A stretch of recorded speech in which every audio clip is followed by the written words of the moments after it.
Hello दोस्तों, नमस्कार। आप सभी का बहुत बहुत स्वागत है हमारे चैनल केमिस्ट्री नॉवल पे। तो आज हम आपके लिए लाए हैं some basic concept of chemistry के कुछ इंपॉर्टेंट क्वेश्चंस। तो आइए डिस्कस करते हैं। पहला question, two students perform the same experiment separately and each one of them recorded two readings of mass which are given below. ठीक है, correct reading of mass is 3.0 gram. On the basis of given data mark the correct option out of the following statement. तो पहले data को check कर लीजिए। एक student है ए जिसकी दो रीडिंग आई है 3.01, 2.99। दूसरा स्टूडेंट है बी जिसकी रीडिंग आई है 3.05, दूसरा आया 2.95। ठीक है, तो अब देखिए इसमें पूछ क्या रहा है। ठीक है, देखिए इसमें चार ऑप्शन ये दिए हैं आपके। ठीक है, इसमें पूछ रहा है कि प्रिसाइज और एक्यूरेट के बारे में आपको बताना है। क्या बताना है? प्रिसाइज और एक्यूरेट के बारे में बताना है। तो आइए देखते हैं कैसे इसको चेक करते हैं। ठीक है, देखिए ए वाले का रीडिंग आप चेक करिए तो 3.01 और 2.99, इसका एवरेज निकालिए। इन दोनों को जोड़ दीजिए, 2 से डिवाइड कर दीजिए तो ये आएगा 3.0। बी वाले का देखिए, इन दोनों को जोड़ दीजिए, इसका एवरेज निकालिए तो ये भी आएगा 3.0। यानी दोनों वैल्यू क्या हैं? एक्यूरेट हैं। ठीक है, अब देखिए प्रिसाइज में चेक करिए। ए वाले का प्रिसाइज में देखिए अंतर कितना आ रहा है? 0.01 का। इसमें भी देखिए 0.01 का अंतर आ रहा है। जब बी वाले का देखते हैं तो 0.05 का अंतर आ रहा है, इसमें भी 0.05 का अंतर आ रहा है। ठीक है, तो ए वाला अगर आप देखें तो ये प्रिसाइज ज़्यादा है। एक्यूरेट तो दोनों है लेकिन प्रिसाइज ए वाले का ज़्यादा है क्योंकि इसमें 0.01 का डिफरेंस आ रहा है। इसलिए ऑप्शन को चेक करिए। देखिए बी वाले ऑप्शन को देखिए, इसमें क्या कर रहा है? Results of student A R both precise and accurate. बिल्कुल सही बात है, प्रिसाइज भी है और एक्यूरेट भी है, इसलिए इसका करेक्ट ऑप्शन हो जाएगा बी। बढ़ते हैं अगले क्वेश्चन की तरफ। What will be the molarity of the solution which contains 5.85 gram of NaCl per 500 ml? तो आपसे पूछ क्या रहा है? मोलैरिटी। तो देखिए मोलैरिटी निकालने का फार्मूला होता है, मोलैरिटी इज इक्वल टू होता है W/m इंटू 1000/V। V है ना, ये ml में होना चाहिए। तो यहाँ पर जो W दे रखा है, W ये होता है गिवन वेट जो क्वेश्चन में दिया होता है। M क्या होता है? मॉलिक्यूलर मास होता है। और V क्या होता है? सॉल्यूशन का वॉल्यूम होता है इन ml। तो आप देखिए क्वेश्चन में क्या क्या दे रखा है। ठीक है, तो मोलैरिटी बराबर क्या हो जाएगा? आपको मास गिवन है, कितना दिया है? 5.85। तो इसकी जगह पर लिख दीजिए 5.85 अपान मॉलिक्यूलर मास। ठीक है, मॉलिक्यूलर मास NaCl का कैसे निकालोगे? देखिए Na का होता है 23 और Cl का होता है 35.5। इन दोनों को ऐड कर लीजिए तो ये कितना आ जाएगा? 58.5 आ जाएगा। ठीक है, इनटू लिखेंगे आप 1000 और डिवाइडेड बाय, इसमें वॉल्यूम दे रखा है 500 ml, तो यहाँ पर इसको 500 ml से डिवाइड कर दीजिए। अब इसको सॉल्व करते हैं तो ये 1 जा हो जाएगा, ये 2 जा हो जाएगा। ठीक है, यहाँ पर देखिए ये डेसिमल लगा है तो इसको सॉल्व करिए तो 5.85 अपान 58.5 इंटू 2 इसको सॉल्व किया जाए। ठीक है, तो ये आया आपका 5.85 अपान हो गया 58.5 और इंटू हो गया 2। ठीक है, अब इसको अगर अब आप सॉल्व करते हैं इतने को तो ये कितना आएगा? यहाँ से देखिए 0.1 आएगा और 0.1 इंटू 2 इसको मल्टीप्लाई करोगे तो क्या आएगा? 0.2 आ जाएगा। ठीक है, तो इसका करेक्ट ऑप्शन देखिए कौन सा हो गया? सी वाला। करेक्ट ऑप्शन कौन सा हो गया? सी वाला, है ना। ये देखिए 0.2 मोल पर लीटर, तो ये हो गया इसका करेक्ट ऑप्शन। तो बढ़ते हैं अगले क्वेश्चन की तरफ। Third question, if 1500 ml of 5m solution is diluted to the 1500 ml, what will be the molarity of the solution obtained? देखिए इसका फार्मूला होता है m1 V1 is equal to M2 into V2, ये हो गया। ठीक, अब देखिए पहली मोलरिटी क्या दे रखी है, पहली मोलरिटी आप इस क्वेश्चन में देखिए क्या दे रखा है 5m, और पहला वॉल्यूम हो गया 500 ml, तो 5 इंटू लिख दो 500 ml।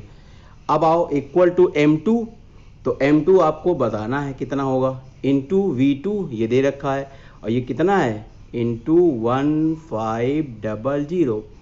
ठीक है, तो यहाँ से M2 इज इक्वल टू कितना आ जाएगा भाई, ये आ जाएगा 5 इंटू 500, और ये हो जाएगा अपान 1500। अब इसको सॉल्व कर लिया जाए भाई, तो यहाँ से देखिए कितना आएगा, है ना, कितना आएगा, तो ये 5 1 जा और ये 5 3 जा। ठीक है, यहाँ पर जीरो ऐसे आप बढ़ा लीजिए, तो ये जीरो कट जाएगा, ये जीरो कट जाएगा, तो ये बचेगा 5/3। ठीक है, तो ये आएगा आपका 5/3, और 5/3 को जब सॉल्व करेंगे तो क्या आएगा 1 जा, पॉइंट लगाओ 6 जा, तो ये आ जाएगा आपका 1.66 मोलर। तो इसका करेक्ट ऑप्शन कौन सा हो जाएगा, बी 1.66 मोलर। बढ़ते हैं अगले क्वेश्चन की तरफ। The number of atoms present in 1 mole of an element is equal to the Avogadro number. Which of the following element contains greatest number of atom? देखिए जिसमें जितने ज़्यादा मोल्स होंगे उसमें उतने ही ज़्यादा एटम होते हैं, जिसमें जितने ही ज़्यादा मोल होंगे उसमें उतने ही ज़्यादा एटम होते हैं। तो अगर हमें मोल पता चल जाए तो हम नंबर ऑफ एटम को फाइंड कर सकते हैं। अब नंबर ऑफ मोल को कैसे निकालते हैं, ये होता है n is equal to W/m, जहाँ पर n क्या है नंबर ऑफ मोल्स है, W क्या है वेट होता है जो क्वेश्चन में ग्राम में दिया गया होता है, और m क्या होता है मॉलिक्यूलर मास, अगर वो एटम है तो एटॉमिक मास हो जाएगा।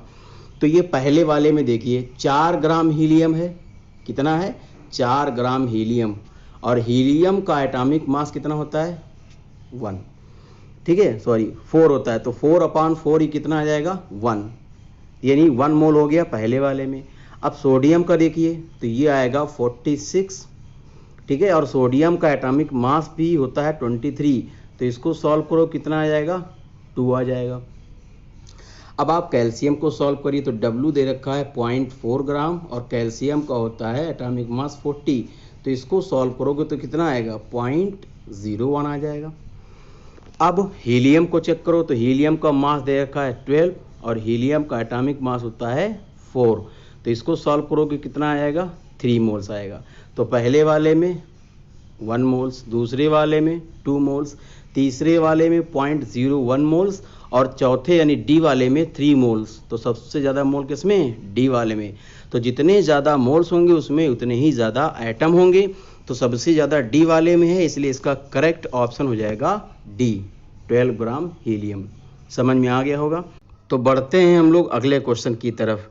If the concentration of glucose in blood is 0.9 ग्राम पर litre, what will be the molarity of glucose in the blood. ठीक है, मोलैरिटी का फार्मूला हम लोगों ने अभी पढ़ा था, दोबारा लिख देते हैं। मोलैरिटी बराबर होता है W/m, और इनटू हो जाएगा 1000/V इन ml, ये होता है फार्मूला।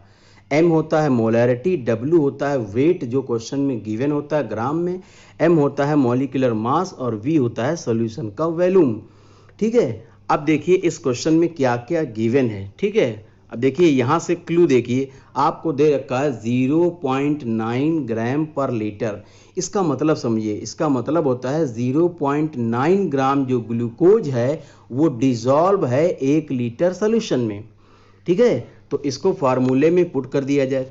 ठीक है, तो मोलैरिटी बराबर हो जाएगा W, और W की जगह पर आप क्या रखेंगे 0.9 अपॉन इसका मॉलिक्यूलर मास, यहाँ से निकाल लीजिए। ठीक है, इसका मॉलिक्यूलर मास आएगा 180। क्या आएगा 180, कैसे निकालेंगे, यहाँ से निकाल सकते हैं। कार्बन का होता है 12, हाइड्रोजन का होता है 1, और ऑक्सीजन का होता है 16। इनको कैलकुलेट करके 180 आएगा। ठीक है, इनटू क्या लिखोगे 1000, तो ये 1000 हो जाएगा। अपॉन V यानी वॉल्यूम आपको कितना दे रखा है पर लीटर, यहाँ पर देखिए क्वेश्चन में कह रहा है ग्राम पर लीटर, तो 1 लीटर मतलब 1000 ml, तो ये हो जाएगा आपका 1000। तो ये 1000 और इसका ऊपर वाला 1000 कैंसिल हो जाएगा। ठीक है, अब बचेगा क्या, 0.9 अपॉन 180 ये आएगा। अब इसको सॉल्व कर लीजिए, इसको जब सॉल्व करेंगे तो आएगा 0.005, तो ये होगा इसका करेक्ट आंसर। तो देखिए कौन सा ऑप्शन करेक्ट हो जाएगा, सी, ये वाला 0.005 m। बढ़ते हैं अगले क्वेश्चन की तरफ। What will be the molality? What will be the molality of the solution containing 18.2 gram of HCl gas in 500 gram of water? अब देखिए इसमें क्या पूछा है, मोलैलिटी, क्या पूछा है, मोलैलिटी। तो मोलैलिटी को कैसे रिप्रेजेंट करते हैं, स्मॉल m से, ठीक है, और ये होता है W/m इंटू, यहाँ पर लिखेंगे आप 1000 और अपान लिखेंगे यहाँ पे कैपिटल W इन ग्राम में। ये मोलैलिटी निकालने का फार्मूला है। ठीक है, ये जो है आपका वो मोलैलिटी है। ठीक है, इसको आप पूरा लिख लीजिए मोलैलिटी, ताकि आप इससे कंफ्यूज ना हो। ठीक है, तो जो W होता है ये वेट होता है जो क्वेश्चन में गिवन होता है, और यहाँ पर जो स्मॉल m दिखाई पड़ रहा है ये होता है मॉलिक्यूलर मास सॉल्यूट का, और ये जो आपको कैपिटल W दिखाई पड़ रहा है ये क्या होता है, वेट ऑफ सॉल्वेंट इन ग्राम में। ठीक है, अब देखिए क्वेश्चन में क्या क्या दे रखा है, 18.25 ग्राम ऑफ HCl, यानी ये W दे रखा है, तो इसकी जगह पर क्या लिख दोगे, W की जगह पर 18.25, ठीक, अपान m का मतलब molecular mass of solute, HCl का मॉलिक्यूलर मास हाइड्रोजन का 1 होता है और Cl का होता है 35.5, इसको ऐड करोगे तो ये आएगा 36.5 और इनटू क्या हो जाएगा 1000 अपान सॉल्वेंट यानी वाटर है, कितना दे रखा है 500, तो इसकी जगह पर लिख दोगे 500। ठीक है, तो इसको सॉल्व कर लीजिए, 5 1 जा, ये चला जाएगा, ये हो जाएगा 2 जा। ठीक है, अब क्या बचा 18.25 इंटू 2 अपान 36.5, इसको सॉल्व करोगे तो ये आएगा 1, क्या आएगा 1, तो ये इसका करेक्ट ऑप्शन हो जाएगा डी, 1 मोलल। अब इससे कंफ्यूज मत होइएगा, ये मोलैरिटी है, आपसे पूछा क्या है मोलैलिटी, इसलिए करेक्ट ऑप्शन हो जाएगा डी, 1 मोलैलिटी, 1 मोलल। ठीक है, बढ़ते हैं हम लोग अगले क्वेश्चन की तरफ। अगला क्वेश्चन देखिए क्या कह रहा है, 1 mole of any substance contain 6.022 into 10 की पावर 23 एटम्स या फिर molecules. Number of molecules of H2SO4 present in 100 ml of 0.02 capital M sulphuric acid solution is. ठीक है, इसमें पूछ रहा है कितने होंगे, तो देखिए नंबर ऑफ मॉलिक्यूल्स आपसे पूछ रहा है। ठीक है, तो सबसे पहले आप नंबर ऑफ मोल्स कैलकुलेट करिए, तो नंबर ऑफ मोल्स में आप क्या करेंगे, मोलैरिटी इनटू वॉल्यूम को अगर आप मल्टीप्लाई कर दें तो नंबर ऑफ मोल्स पता चल जाएगा। बस कंडीशन ये है कि यहाँ पर जो वॉल्यूम आप रखेंगे वो आप लीटर में रखेंगे। ठीक, अब आइए तो यहाँ से देखिए मोलैरिटी आपको दे रखी, कितना दे रखा है 0.02 इंटू वॉल्यूम की बात करो तो वॉल्यूम आपको 100 ml दे रखा है, आप इसको क्या करोगे लीटर में कन्वर्ट कर लोगे, तो यहाँ पर लिखोगे 100 और 1000 से अगर डिवाइड कर दो तो ये लीटर में हो जाएगा। इसको अगर आप सॉल्व करेंगे तो आएगा ये 2 इंटू 10 की पावर -3 मोल, 2 इंटू 10 की पावर -3 मोल। अब एक मोल में कितने मॉलिक्यूल होते हैं आपको बता दिया इसमें इतने, तो आपके पास मोल कितने हैं, कितने मोल अभी आए थे, तो मोलों की संख्या को अगर अवोगाद्रो नंबर ये आपको दे रखा है इससे मल्टीप्लाई कर दीजिए तो आपका आंसर आ जाएगा।